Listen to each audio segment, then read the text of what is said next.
ये मोती देख रहे हैं आप? जिस सीपी में इस मोती ने अपना घर बसाया है, कभी वो सीपी भी एक जीता जागता जीव हुआ करती थी, परंतु उससे एक भूल हो गई, और वो भूल ये थी कि इसने अपने भीतर माटी के एक छोटे से कण को प्रवेश करने दिया। प्रवेश करने के पश्चात उस माटी के कण ने धीरे धीरे इस सीपी में रह रहे जीव के रस का उपयोग स्वयं करना आरंभ कर दिया, और उसके पश्चात धीरे धीरे सीपी में रह रहे उस जीव का अस्तित्व समाप्त होता चला गया, और निर्माण हुआ इस मोती का। इसी माटी के कण की भांति शत्रु छोटा हो अथवा दुर्बल, अवसर मिलने पर अत्यंत घातक सिद्ध हो सकता है। इसलिए अपने शत्रुओं पर सदैव अपनी दृष्टि तो बनाए रख, परंतु उन्हें अपने अधिक निकट ना आने दें, अन्यथा अपना अस्तित्व खो बैठेंगे। नीतियां मेरी, ये रुद्राक्ष है। कहते हैं महादेव के अश्रु, यदि कभी आए तो उन्हें स्वयं पहुंच लो,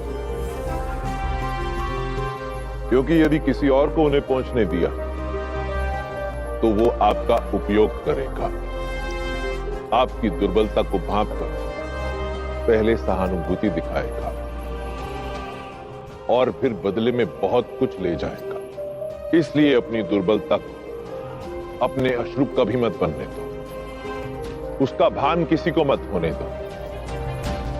स्वयं पर एकांत में कार्य करो और अपनी दुर्बलता को अपना बल बनाओ। महादेव के रुद्राक्ष की भांति अपने अश्रुओं को, अपनी दुर्बलता को एक अलग रूप दो। स्मरण रहे, यदि अपनी दुर्बलता औरों को दिखाई तो ये असफलता की ओर आपका प्रथम पग होगा।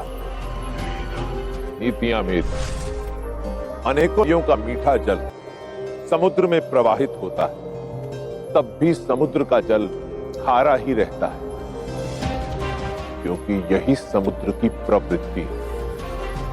इसी प्रकार एक धूर्त व्यक्ति के साथ कोई कितना भी मीठा व्यवहार क्यों ना कर ले, धूर्त व्यक्ति से उसकी प्रवृत्ति के विरुद्ध अच्छे व्यवहार की अपेक्षा करना व्यर्थ। इसलिए प्रयास सदा उसी दिशा में करें जिससे मनचाहे उद्देश्य की प्राप्ति हो।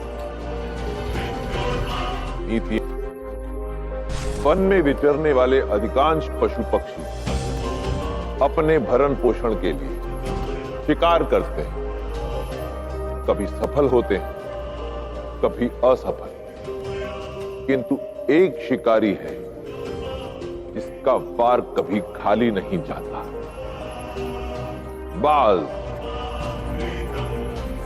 और बाज सदा सफल इसलिए होता है क्योंकि उसके प्रत्येक शिकार के पीछे एक योजना होती है।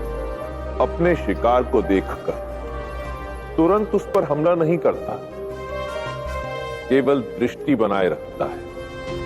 घंटों दिनों तक निरंतर इतनी ऊंचाई से उसके इर्द गिर्द मंडराता रहता है कि शिकार को उसका भान तक नहीं होता, और फिर उचित समय आने पर एक झपट्टा और शिकार मृत्यु के मुख में। इसलिए यदि जीवन में भी सफल होना चाहते हो तो धैर्य के साथ योजना बनाओ, और फिर उचित समय आने पर अपनी पूरी क्षमता के साथ लक्ष्य पर प्रहार करो। यदि मैं आपसे कहूं कि इस कटार की सहायता से इस अग्नि को बुझा दो, या इस कमंडल में उपस्थित जल से इस वस्त्र को काट दो, तो क्या ये आपके लिए संभव होगा? कभी नहीं, क्योंकि अग्नि को जल बुझाता है और वस्त्र को काटने के लिए आवश्यकता होती है तीक्ष्ण धार की। इसी प्रकार जीवन में शक्ति और संसाधन अर्जित करना ही पर्याप्त नहीं होता, उन्हें उचित समय और स्थान पर उचित प्रकार से उपयोग में भी लाना होता है, तभी प्राप्ति होगी योग्य फल की।